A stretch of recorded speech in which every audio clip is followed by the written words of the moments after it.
The entire transfer window, we have been talking about BRYAN MBEUMO's potential move from Brentford to Manchester United. Well, there has been a breakthrough, as you mentioned. Manchester United have agreed a deal with Brentford for BRYAN MBEUMO. The deal in total is worth £71 million.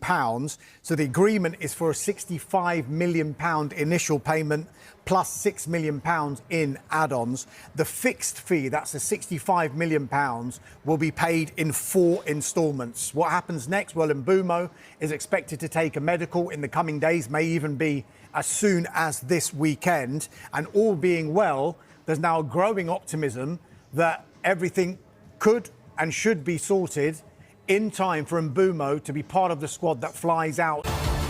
Manchester United have now agreed a deal with Brentford to sign BRYAN MBEUMO, and that deal is worth £71 million. Now, it's a deal comprising of £65 million guaranteed, plus a potential £6 million in add-ons. Now, the fixed portion of that will be paid in 4 instalments. That'll help Manchester United's PSR. He's been a long-term target for United this summer.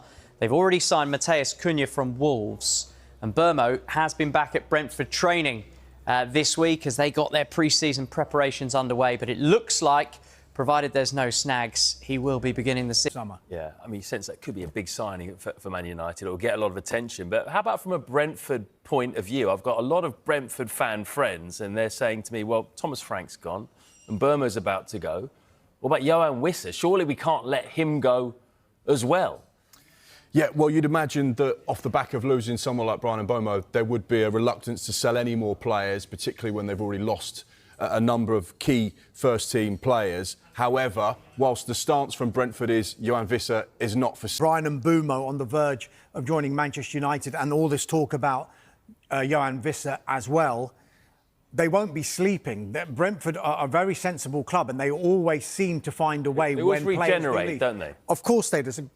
Exactly the right way to describe it. And they will be looking around to replace these players. So they don't have been sitting there thinking we're going to not do anything about BRYAN MBEUMO. And if it was to happen really last minute, what are they going to do replacement-wise? So they are looking at other players. Omari Hutchinson is one player that they are looking at from Ipswich. If you go back to... When you look at Alexander Isak and Hugo Ekitike, the important thing to point out, any potential deal would be a Liverpool club record, a Newcastle club record and a Premier League club record. Wow. And when you talk big money, they're complicated deals to make happen. So that's why the last 24 hours has been quite intense for those fans, those people connected to the two clubs, and of course the two players and their representatives.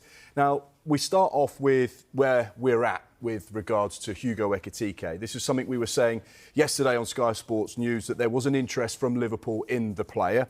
Today, we furthered that by saying Liverpool have opened talks with Eintracht Frankfurt over a potential deal for the 23-year-old.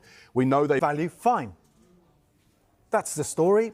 We don't need to worry about Isak anymore because he's not for sale. So clearly that story's gone. Every player's for sale, aren't they? But we do know that when a club is interested in a player, now we do this every single time during a transfer window, then somewhere along the line, there must have been some sort of encouragement that is the player open to the move? Have the club made it clear that maybe if the price is right, we would be prepared to do business on this particular player? I'm not saying that's happened in this case, but usually if a club approaches another club, it is because somewhere along the line